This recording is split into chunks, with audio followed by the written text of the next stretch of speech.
નમસ્કાર વિદ્યાર્થી મિત્રો, હું પરેશ ડોબરી આપ સૌનું આપણી આ સરસ મજાની યુટ્યુબ ચેનલ નક્ષત્ર કોમ્પિટિટિવ એકેડમીમાં હાર્દિક સ્વાગત કરું છું. મિત્રો, આજે આપણે ફરીથી કોન્સ્ટેબલ સ્પેશિયલ T10 સિરીઝ છે, ટોપ 10 MCQ સિરીઝ છે, એની અંદર આજે ભણવાના છીએ લેક્ચર નંબર 46. તો વિડીયોમાં અંત સુધી બન્યા રહેજો. ચેનલને લાઈક કરવાનું, શેર કરવાનું અને સબસ્ક્રાઇબ કરવાનું ભૂલતા નહીં. ચલો જોઈએ અહીંયા પહેલો MCQ શું કીધો છે. તો કે ભાઈ 12% વાર્ષિક વ્યાજ દરે 2500 રૂપિયાનું 3 વર્ષે સરળ વ્યાજ કેટલું થાય? સરળ એટલે કે સાદું વ્યાજ કીધું છે ભાઈ. તો સાદું વ્યાજ તો સિમ્પલ છે, દરેક વખતે કેવું રહેશે? સમાન જ રહેશે. જેટલા ટકા કીધા હોય એટલા ટકા દર વર્ષે રહેશે. તો કે ભાઈ 12% કીધા છે તો દર વર્ષે 12% જ રહેશે. અથવા તમે 12% છે એ 3 વખત પણ લઈ શકો છો. તો સીધું જ આપણું સૂત્ર છે I = PRN/100. તમારે ચક્રવૃદ્ધિ વ્યાજ કેટલું થાય એ ગોતવાનું છે. તો અહીંથી સીધું મળી જશે. અથવા ડાયરેક્ટલી આ 2500 છે તો અહીંયા 2 મીંડા કાઢી નાખો.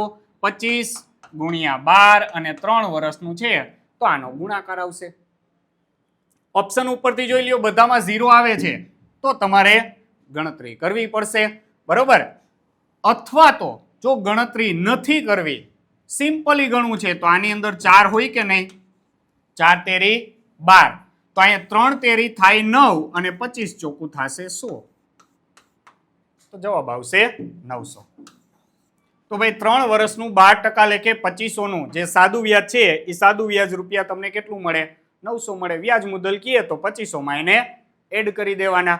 તો જ્યારે પણ સાદું વ્યાજ કીધું હોય એટલે જે ટકાવારી આપી હોય, જે મૂલ્ય આપ્યું હોય અને જેટલા વર્ષનું કીધું હોય આ બધાનો શું કરી દેવાનો? ગુણાકાર મૂકી દેવાનો. અને તમને જે કિંમત આપી છે એમાંથી 2 પોઈન્ટ કાઢી નાખવાના, 2 શૂન્ય કાઢી નાખવાના. જો બધા આંકડા જ હોય તો ગુણાકાર કરી અને 2 પોઈન્ટ ખસી જવાના. આવું કઈ સૂત્ર લખીને ગણતરી કરવાની જરૂર નથી. તો અહીંયા આવશે ઓપ્શન B. ચલો next MCQ number 2. 45% of 800 plus 25% of 320. આ બેનો સરવાળો કેટલો થશે? ભાઈ ટકાવારી છે. ઓફ નો મતલબ ગુજરાતીમાં લખેલું હોય તો ના કીધું હોય, તો આવી રીતે કીધું હોય ભાઈ 800 ના 45% કીધા હોય તો સિમ્પલ જ છે ભાઈ. 800 ના 45% કરવાના છે તો સીધા અહીં છેદમાં શું આવશે કે 800 × 45. હવે ટકાવારી દૂર કરવી છે તો છેદમાં 100 મૂકવા પડે. આવું આપણે શીખ્યા છીએ. તો સીધા જ આપણે જો જવાબ લખવો છે તો ડાયરેક્ટલી અહીંયા 2 મીંડા આપણે કેન્સલ કરી દેશું. એટલે અહીંયા વધે 45 × 8 પ્લસ અહીંયા 25% ઓફ 320. 320 ના 25%, અહીંયા 1 મીંડી જ ઉઠશે. અથવા તો સીધા અહીંયા છેદમાં 100 મૂકી દો તો આ 25 ચોકું 100, 8 ચોક 32, અહીંયા થશે 80 અને અહીંયા વધશે 45 × 8 તો 8 પંચા 40, 8 ચોક 32 ને 4 વધી આવી એટલે 36 અને અહીંયા વધ્યા 80. તો આ બેનો સરવાળો એ તમારો જવાબ થાય. ભાઈ 360 જવાબ આવશે નહીં. 360 માં 80 ઉમેરો એટલે કરેક્ટ આન્સર શું આવશે? 440. તો ડાયરેક્ટલી કેલ્ક્યુલેશન કરવાનું, લખાણ છે એ બને એટલું ઓછું. ચલો નેક્સ્ટ MCQ નંબર 3. કોઈ સંખ્યાના 25% એ 45 થાય તો એ સંખ્યા કઈ હશે? કઈ સંખ્યાના 25% તમે કરો તો એ કેટલા થાય? 45 થવા જોઈએ. તો તમે ઓપ્શન ઉપરથી પણ જઈ શકો છો અથવા તો ડાયરેક્ટલી આ 25% કીધા છે કોના? તો કે ખબર નથી. x ના 25% કરો તો x ના 25% એટલે તમારો આન્સર બને છે 45 બને. તો અહીંયા તમે ટકાવારી દૂર કરશો. હવે 25% છે તો એ ચોથો ભાગ થાય. આવી ખબર રાખવાની કે 25% હોય એટલે એને અપૂર્ણાંકમાં કેટલા લખાય? તો કે 1/4 લખાય. અથવા તો અન્ય કોઈ ટકાવારીનું મૂલ્ય કીધું છે તો સામે જે કિંમત કીધી છે એ કિંમતમાં 2 મીંડી ચીપકાઈ દો. અને જે ટકાવારી આપી છે એ ટકાવારી ક્યાં જતી રહેશે? છેદમાં જતી રહેશે. એ ટકાવારી આપી છે એ ક્યાં જતી રહેશે? છેદમાં જતી રહેશે. અથવા તો અહીંયા જે x છે એના 25% કરો એટલે આ કેટલા થશે? 25 ચોકું ને 100 = અહીંયા કેટલા છે? તો કે ભાઈ 45 છે. તો અહીંયા થશે ચોકે ચોકે 16 અને 5 ચોક ને 20 એટલે 45 × 4 કરો તો કરેક્ટ આન્સર કેટલો મળે? 180. ઓપ્શન ઉપરથી આઈડિયા આવે તો એના ઉપરથી પણ ગણી શકાય છે. 180 છે તો 180, 150 આ બધાના કેટલા ટકા કરવાના? 25% કરવાના. આન્સર કેટલો આવવો જોઈએ? 45 આવવો જોઈએ. તો અહીં કરેક્ટ આન્સર આવશે ઓપ્શન ડી. ચલો નેક્સ્ટ MCQ નંબર 4. ₹450 ની વેચાણ કિંમત પર 10% ખોટ થતી હોય તો મૂળ કિંમત કેટલી હશે? તો તમારે મૂળ કિંમત ગોતવાની છે ભાઈ. વેચાણ કિંમત કેટલી છે? 450. એની અંદર ઓલરેડી શું રહેલું છે? ખોટ. હવે પહેલી વસ્તુથી ખબર હોવી જોઈએ કે નફો કે ખોટ છે ને એ મૂળ કિંમત ઉપર ગણાય. નફો અથવા ખોટ છે એની ગણતરી કોના ઉપર થાય? મૂળ કિંમત ઉપર. તો તમારી જે વેચાણ કિંમત હોય ને આ વેચાણ કિંમતની અંદર જો નફો થયો હોય તો નફો ઉમેરાઈ ગયો હોય અને ખોટ થઈ હોય તો ખોટ. આની અંદર પ્લસ થયેલી હોય. નફો હશે તો ઉમેરાયેલો હોય અને ખોટ થઈ હશે તો બાદ. પણ મૂળ કિંમત તમારી છે એ હંમેશા કેટલા ટકા હોય? 100% હોય. સૂત્ર ઉપરથી તમે કેલ્ક્યુલેટ કરી શકો છો. તો તમારી જો મૂળ કિંમત 100% હોય, હવે એમાં તમને શું થયું છે ભાઈ? ખોટ ગઈ. કેટલા ટકાની ખોટ ગઈ? 10%ની. તો કેટલા ટકા તમને મળ્યા હશે? 90% મળ્યા. આ તમારી મૂળ કિંમત છે, આ છે વેચાણ કિંમત. તો એ તમે વેચ્યું કેટલામાં? તો કે ભાઈ 450 રૂપિયામાં વેચ્યું. તો એ 450 એટલે એ કેટલા ટકા છે? વેચાણ કિંમત છે. ટકાવારીમાં કેટલા છે? 90% છે. તો ભાઈ સીધી ત્રિરાશી મૂકો ને 90% એટલે એ વેચાણ કિંમતની ટકાવારી થઈ, જે રૂપિયામાં કેટલી છે? 450 છે. તો તમને શું ગોતવાનું કીધું છે? મૂળ કિંમત કીધી છે. તો મૂળ કિંમત કેટલા ટકા હોય? 100% હોય. 9 પંચાને 45 મલ્ટીપ્લાય 5 છે તો અહીં મલ્ટીપ્લાય 5 જ આવે. તો ભાઈ તમારી મૂળ કિંમત કેટલા રૂપિયા થાય? 500 રૂપિયા થાય. હવે ઘણી વખત અહીં એવું કીધું હોય કે 10% ખોટ જાય છે, પણ એની જગ્યાએ 10% નફો મેળવવો હોય તો કેટલામાં વેચવી પડે? તો મૂળ કિંમતમાં 10% નફો એડ કરી દો તો 100 હતા એ કેટલા થઈ જાય? 110 થઈ જાય. ભાઈ જો આ જ કિંમતમાં તમારે 10% નફો જોતો હોય તો 110 ગણો 20% કીધો હોય તો 120 મૂકો. અહીંયા 120 ના 5 ગણા, 110 છે તો એના 5 ગણા. તો ભાઈ તમારે કેટલામાં વેચવી પડે? 550 વેચો તો 10% ખોટની બદલે 10% નફો થાય. તો અહીં મૂળ કિંમત પૂછી હતી તો આન્સર શું આવશે? 500. Option C. ચલો ભાઈ નેક્સ્ટ MCQ નંબર 5. વર્તુળની ત્રિજ્યા 7 સેન્ટીમીટર હોય. ભાઈ આ વખતે PSI ની અંદર પણ આ સૂત્ર પૂછાણા હતા. તો બની શકે કે સૂત્ર રિલેટેડ તમને કોઈ ક્વેશ્ચન પણ પૂછાય. 7 સેમી હોય તો વર્તુળનું ક્ષેત્રફળ અથવા તો વિસ્તાર કીધો હશે. ક્ષેત્રફળ કીએ કે વિસ્તાર કીએ ગોતવાનું તમારે જ છે. તો વર્તુળનું ક્ષેત્રફળ છે એ ક્ષેત્રફળ થશે પાઈ r નો સ્ક્વેર. પાઈ r સ્ક્વેર. તો પાઈની કિંમત તમને કઈ કીધી ન હોય તો કેટલી મૂકવાની છે? 22/7 મૂકવાની. r ની કિંમત આપી છે 7, સ્ક્વેર છે તો 2 વખત, 1 વખત 7 ઉડે તો 22 × 7 154 સેન્ટીમીટર હોય તો સેન્ટીમીટરનો સ્ક્વેર. તો અહીંયા આન્સર આવશે ઓપ્શન એ 154 સેન્ટીમીટર સ્ક્વેર. આ તમને મળશે વર્તુળનું ક્ષેત્રફળ. વાત ખતમ. ચલો ભાઈ નેક્સ્ટ 0.0025 એની -0.5 ઘાત એના છેદમાં 0.04 ની -0.5 ઘાત. ઘાતાંકના નિયમ આ ખ્યાલ હોવો જોઈએ કે ભાઈ માઇનસ ઘાત હોય તો એને તમારે પ્લસ કરવી હોય તો ક્યાં લઈ જવા પડે? છેદમાં. અથવા તો છેદમાં માઇનસ ઘાત હોય એને પ્લસ કરવી હોય તો ક્યાં લઈ જવી પડે? અંશમાં. તો અહીંયા આ બે ઘાતને મારે પ્લસ કરવી છે તો છેદને અંશમાં લઈ જવો પડે, અંશને છેદમાં. તો અહીંયા હું આવું લખી શકું 0.04 એની પ્લસ 0.5 ઘાત અને છેદમાં 0.0025 એની 0.5 ઘાત. બેને ઉલટાવી નાખ્યા. આ માઇનસ હતા છેદમાં લઈ આવ્યા પ્લસ થઈ ગયા, છેદમાં માઇનસ હતા અંશમાં લઈ ગયા.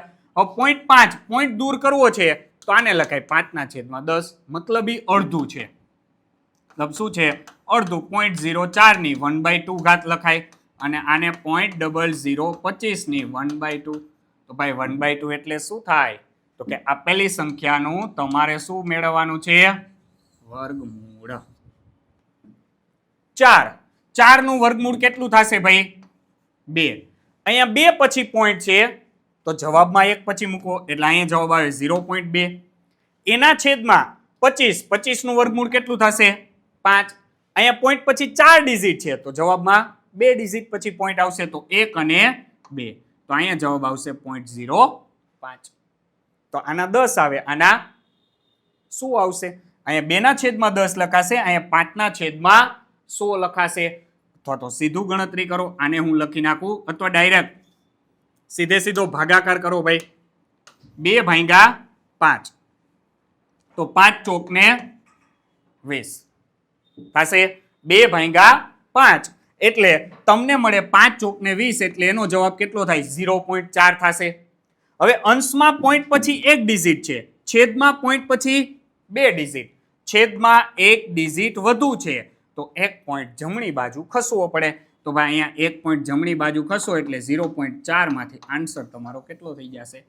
4 અથવા તમે જેમ મીંડિયું મૂકો છો એમ મીંડી મૂકો 2 ના છેદમાં 10 અને અહીંયા લખાશે 5 એના 100 છે એ ઉપર જશે અહીં મીંડી કેન્સલ 5 દુને 10 અને 2 દુને 4 તો આ કરેક્ટ આન્સર 0.04 નહીં પણ કેટલો આવશે ભાઈ 4 જવાબ આવશે ચલો નેક્સ્ટ એમસીક્યુ નંબર 7 6 કિલો સાબુ 480 રૂપિયામાં ખરીદી શકાય તો 1000 રૂપિયામાં કેટલા કિલો સાબુ ખરીદી શકાય ભાઈ 1 કિલોની કિંમત મેળવી લ્યો 6 કિલો છે એ તમને કેટલા રૂપિયામાં મળે છે 480 રૂપિયામાં તો 1 કિલોની કિંમત કેટલી થાય તો કે એનો છઠ્ઠો ભાગ કરવો પડે ને અથવા આમ ત્રિરાશિ મૂકો કે 6 કિલો છે તો 6 કેજીના રૂપિયા કેટલા છે ભાઈ 480 રૂપિયા તો 1 કેજીના કેટલા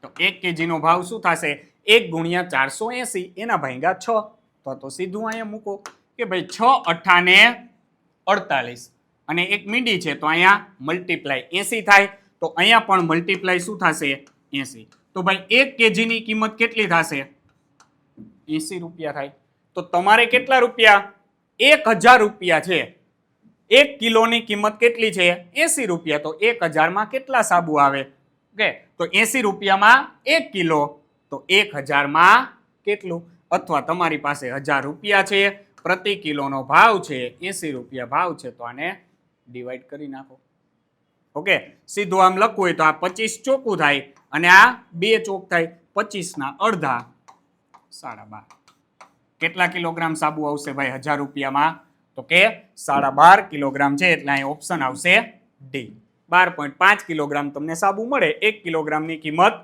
80 રૂપિયા અથવા તો આમ પણ ગણી શકાય 480 માં તમને કેટલા કેજી મળે છે 6 કેજી આવી રીતે ત્રિરાશિ મૂકી શકાય કે 480 રૂપિયા એ 6 કેજી તો 1000 એ કેટલા તોય મળી જાય આ કેટલામો ભાગ થાય તો કે ભાઈ ભાગાકાર 80 થાય ને ત્યારે 6 કિલો મળે તો અહીંયા ભાગ્યા 80 કરી નાખો 1000 ભાગ્યા 80 જવાબ ઈ જ આવશે 12.5 કિલોગ્રામ ચલો નેક્સ્ટ એમસીક્યુ નંબર 8 ઘઉં ચોખા કરતા 20% સસ્તા છે તો ચોખા ઘઉં કરતા કેટલા ટકા મોંઘા છે ભાઈ મોંઘાની વાત કરી તો મોંઘાની વાત કરી છે તો છેદમાં હંમેશા વધારો કરીને જવાબ આવશે ત્યારે તમને એનો આન્સર મળે તો આની ટકાવારી માટે તમારે શું મૂકવું પડે તો કે ભાઈ કેટલા ટકા આ ટકા વધુ પગાર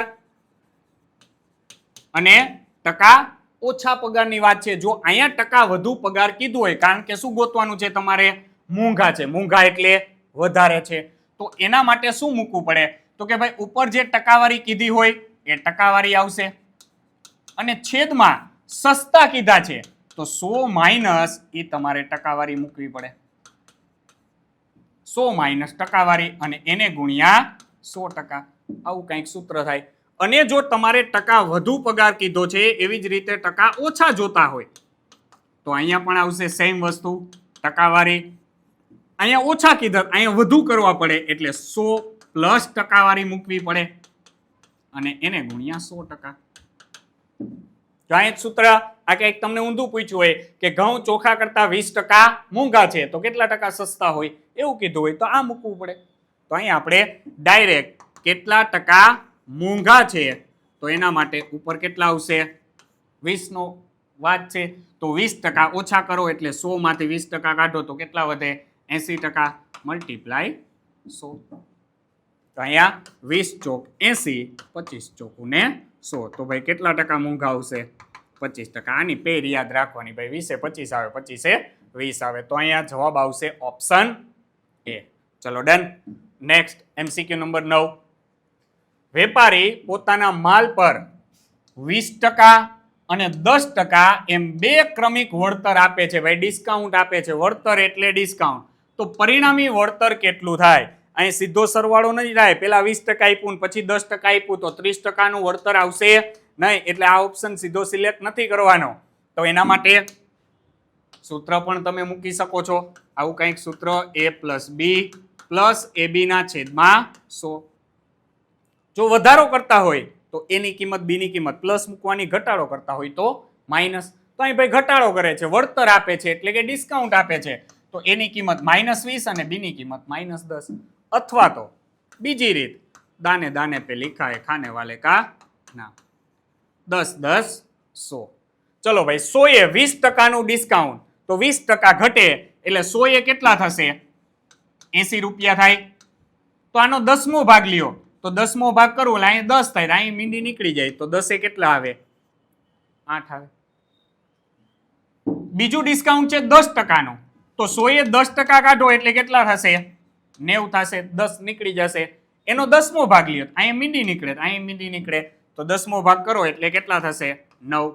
આ બેનો મલ્ટીપ્લાય કરો, 8 9 ને 72. ચલો ભાઈ 100% એટલે તમારી મૂળ કિંમત થઈ, એના કરતા ઘટ્યા. કેટલા ઘટ્યા? 28%. તો ભાઈ 28% ઘટ્યા, મતલબ કે એને 28% ઓછા મળ્યા.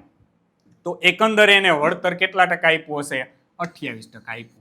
બે વખત આપ્યું, પેલા 20% અને પછી 10%. તો એકંદરે જે કિંમત થશે એ કિંમતમાં કેટલા ટકાનો ફેરફાર થશે? 30%નો નહીં, 28%નો ફેરફાર થશે. તો અહીં જવાબ આવશે ઓપ્શન બી. કેટલા ટકાનું ડિસ્કાઉન્ટ આપ્યું છે? 28%. આમાં મૂકશો તો આ રીતે મુકાશે, -20 -10 પ્લસ અહીંયા બેનો ગુણાકાર -20 -10 એના છેદમાં 100. તો આ 20 ને 10 30. અહીં મીંડી મીંડી કેન્સલ, માઇનસ માઇનસ પ્લસ 2 * 2 તો -30 + 2 એટલે -28. તો ભાઈ ડિસ્કાઉન્ટ છે એટલે જવાબ માઇનસ આવશે. ઘટે છે, વધતા હશે તો જવાબ પ્લસ આવે. તો એ કેટલા ટકા ગણવાના છે તમારે? 28%. ચલો ભાઈ લાસ્ટ MCQ. 5 સંખ્યાઓની સરેરાશ 30 છે. 5 સંખ્યા છે એની સરેરાશ કેટલી છે? 30. તો સરેરાશનું સૂત્ર આપણને ખબર હોવી જોઈએ, બરોબર? કે સરેરાશ = શું થશે? તો કે જેટલા અવલોકન છે આ બધાનો સરવાળો છેદમાં અવલોકનની સંખ્યા. તો જો તમારે સરવાળો જોતો હોય તો સંખ્યાને અહીંયા ગુણાકાર કરો એટલે સરેરાશ એના ગુણ્યા શું થઈ જશે? સંખ્યા થઈ જશે. એટલે તમને એ ટોટલ અવલોકનનો સરવાળો મળે. હવે જો એક અવલોકન રદ કરવામાં આવે, કાઢી નાખવામાં આવે, તો બાકીની સંખ્યાઓની સરેરાશ કેટલી થઈ જાય છે? 25 થઈ જાય છે. તો તમારે રદ કરેલી સંખ્યા ગોતવાની છે. પેલા કેટલી સંખ્યા હતી? 5 સંખ્યા. એની સરેરાશ કેટલી છે? 30. તો 5 × 30 કરો એટલે એનો સરવાળો કેટલો થાય? 150 દેગા. સરવાળો કેટલો થશે? 150. હવે એક સંખ્યા કાઢી નાખી તો સંખ્યા 5 હતી એમાંથી કેટલી થઈ ગઈ? 1 ઘટી ગઈ. તો સરેરાશ હતી એ 30 માંથી કેટલી થઈ ગઈ ભાઈ? 25 થઈ ગઈ. આનો ગુણાકાર મૂકી દો. હવે 4 સંખ્યા, તો એનો સરવાળો કેટલો થાય? 25 ચોક ને 100. પેલા સરવાળો 150 હતો, એક સંખ્યા કાઢી નાખી તો સરવાળો 100 થઈ ગયો. કેટલાનો ડિફરન્સ આવ્યો? 50 નો. તો આ તમારો જવાબ થયો. આ કઈ સંખ્યા હશે? તો કે બાદ કરેલી સંખ્યા. તો ભાઈ જે રદ કરેલી સંખ્યા છે એ સંખ્યા તમારી કઈ હશે? 50 હશે. તો સરેરાશમાં ખાસ કે જે ભાઈ સંખ્યા આપી છે સંખ્યાને ડાયરેક્ટ સરેરાશ સાથે મલ્ટીપ્લાય. આવું ઘણી બધી બબે રીતે પૂછેલું હશે કે ભાઈ પહેલા 5 અવલોકન પછીના 5 અવલોકન, પહેલા 6 અવલોકન પછીના 6 અવલોકન, તો વચ્ચેનું અવલોકન કયું છે? તો તમારે ત્યારે સંખ્યા અને સરેરાશનો ડાયરેક્ટ શું મૂકી દેવાનો? ગુણાકાર. અને પછી બેયનો તફાવત લેવાનો એટલે તમને એમાં વચ્ચેની સંખ્યા અથવા તો જે બાદ કરેલી કે રદ કરેલી સંખ્યા છે એ મળી જશે. તો અહીંયા આવશે ઓપ્શન ડી. તો તમારો જવાબ આવશે 50. ઓકે, તો મિત્રો વિડીયો ગમ્યો હોય તો એને લાઈક કરવાનું, શેર કરવાનું અને ચેનલને સબસ્ક્રાઇબ કરવાનું ભૂલતા નહીં. નેક્સ્ટ વિડીયોમાં ફરીથી પાછા કંઈક નવા MCQ સાથે મળીશું. ત્યાં સુધી બધાને Tata bye bye, C you.